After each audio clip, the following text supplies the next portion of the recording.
Chorus Voices, the podcast brought to you by Chorus, a fresh approach to community service. Settle in, listen in, and enjoy the voices who bring you reflections, musings, and stories from our community.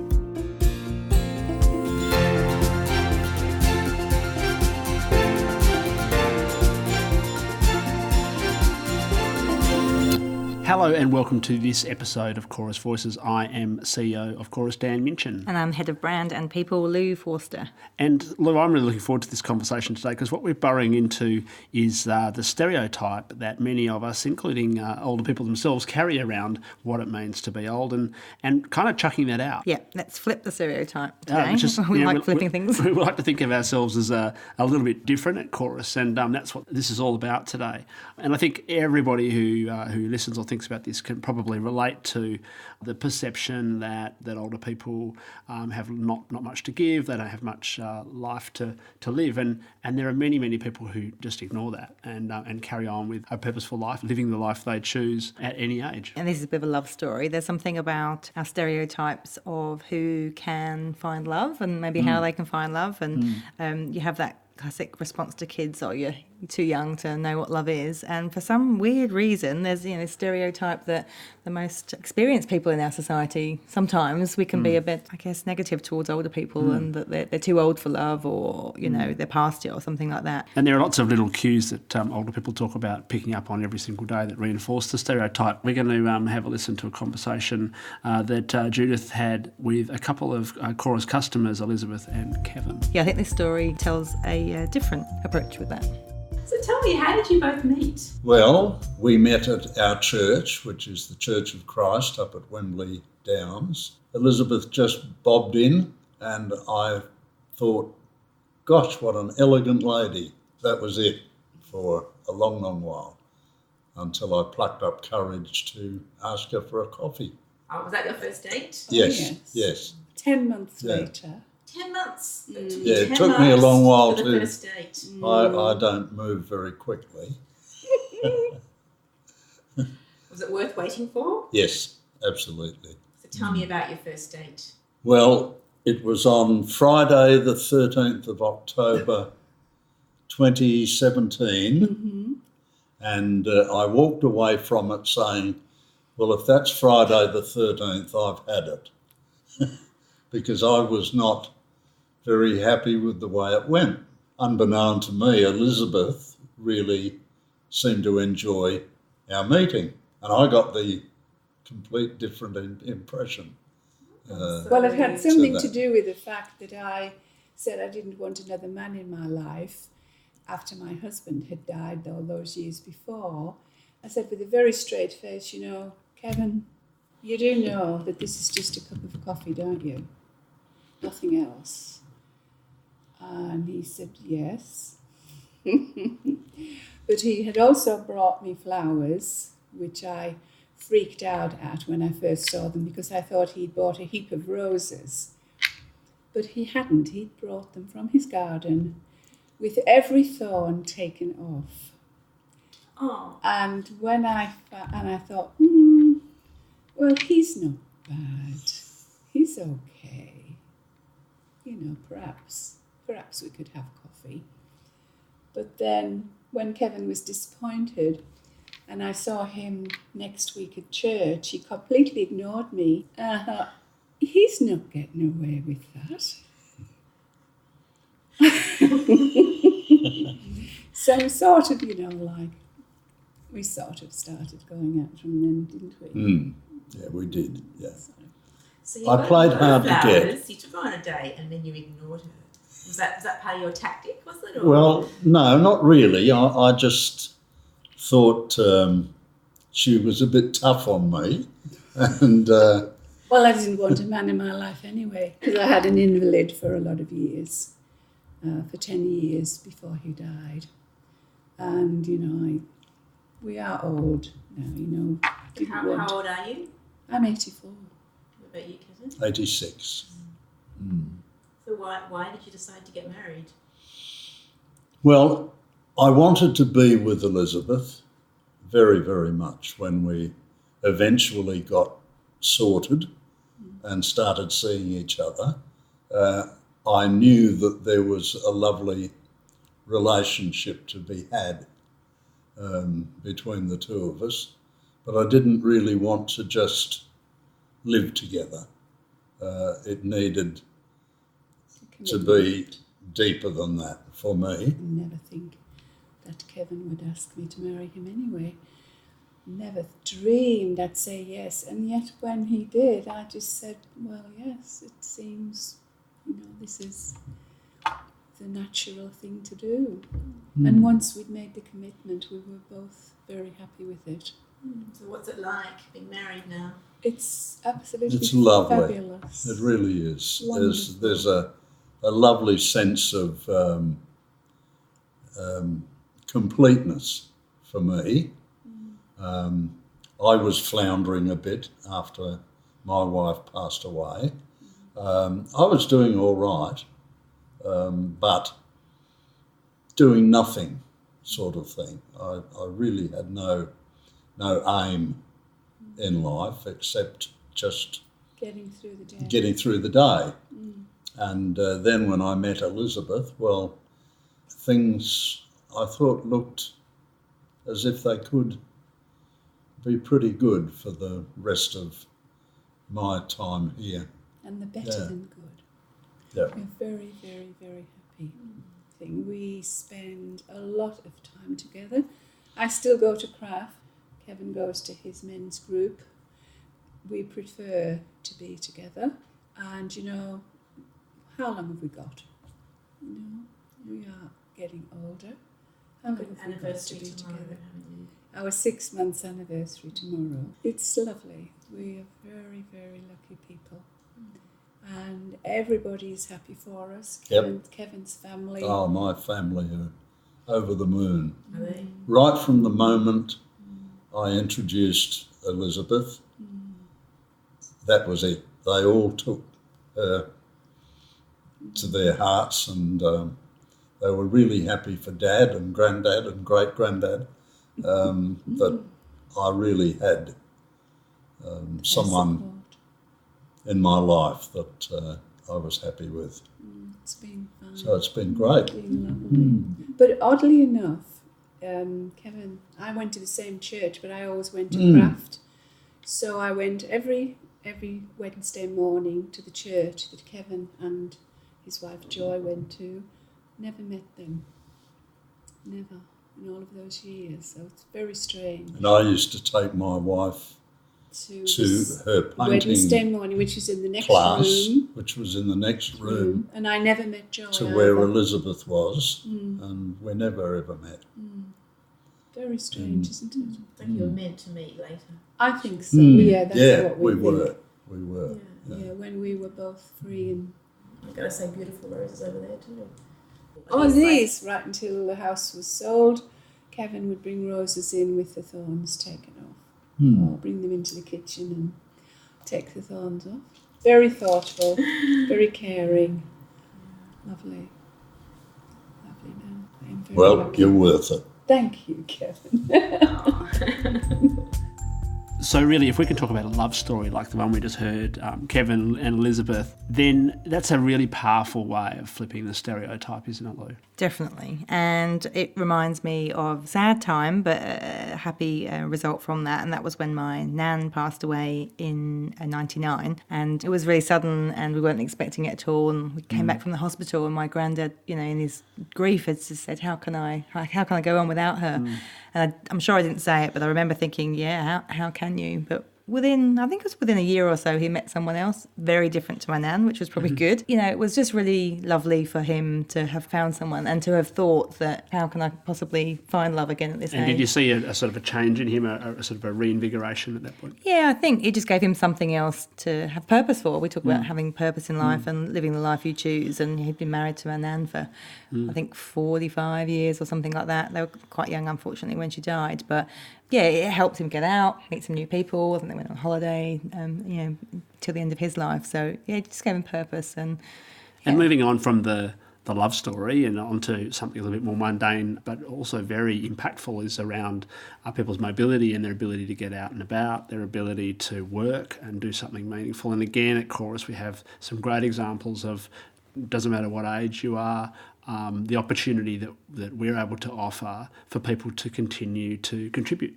Yeah, Judith went out and had a conversation with one of our long-standing volunteers, Alan. So he's been volunteering with us for a decade and turns 80 soon.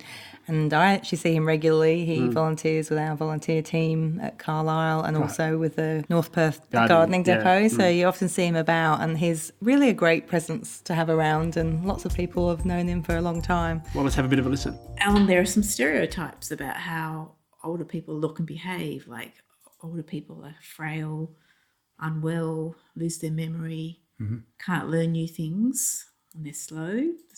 What do you think about that?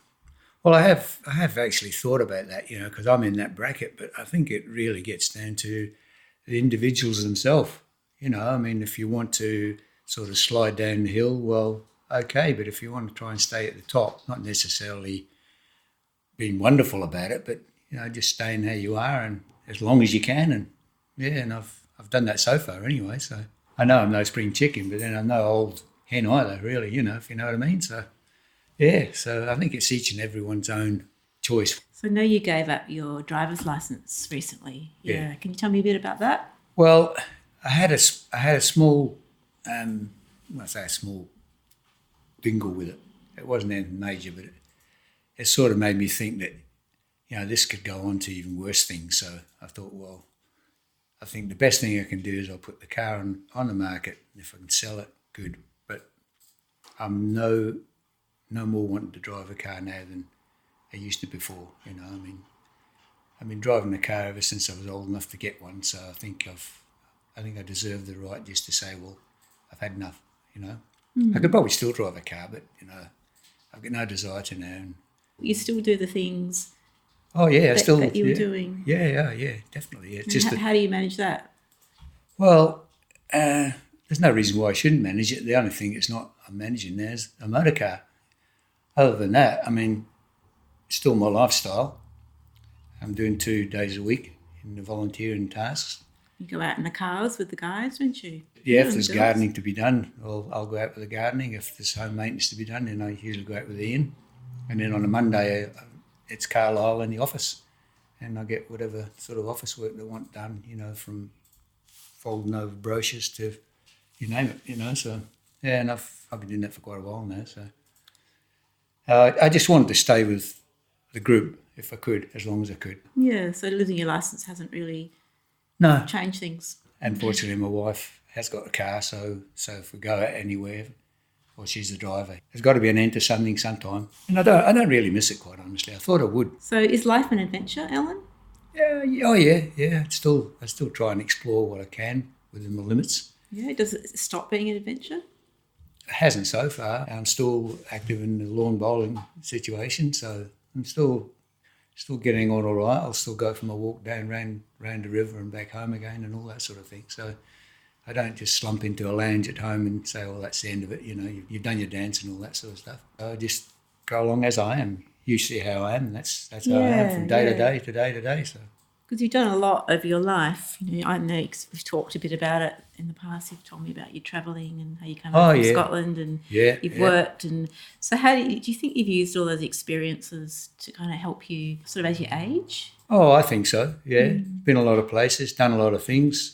I come with you guys. I've been here for 9-10 years or something like that, and they always welcome me, which is good because if they didn't welcome me, I just wouldn't put up with it. I'd just say, well, it's not worth it. What's the point? You're getting treated like an old git. Why do you think some people feel like they are treated like that? Well, I don't perception know. That's how people are when they're old. Yeah, I just think it's up to the individual. If they want to go down that road, well, you can't stop them.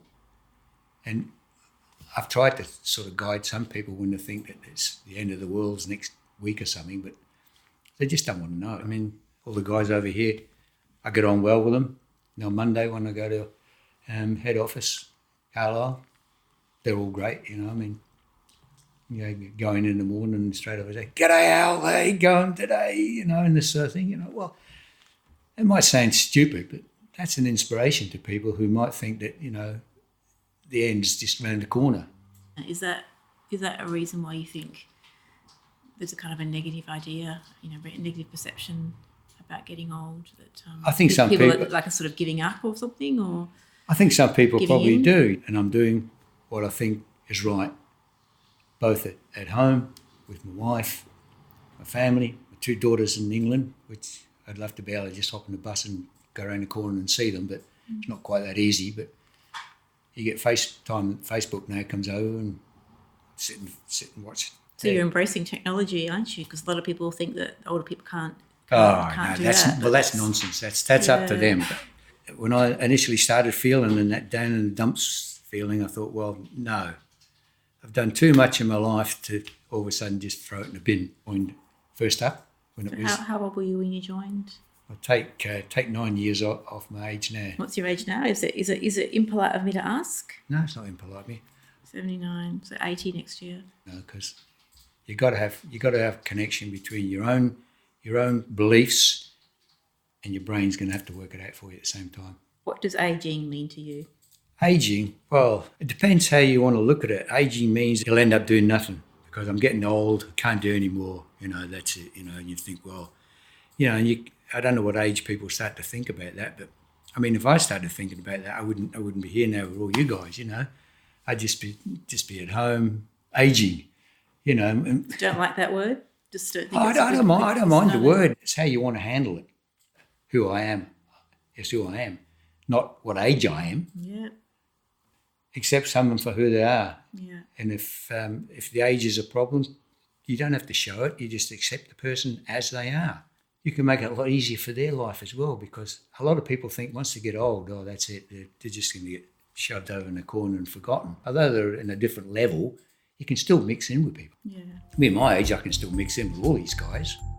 The impact of continuing to have a purpose and sense of belonging for everybody, including older people, on their general health and well-being is well proven. And even in the case where people are quite frail or have lots of challenges physically or even cognitively, even in the case of dementia, there are great examples of where people can live a good life and live longer and live better through the power of staying engaged and staying involved. Yeah, and Alan, of his own accord, gave up his driving licence and doesn't drive now. And I think that's an example of how he can still continue to be involved and in a different way and be part of the gardening team, not necessarily driving, and his wife drops him off. So it's about adapting, I think, and realising that if one part of your life changes, mobility or access, it doesn't mean everything else has to.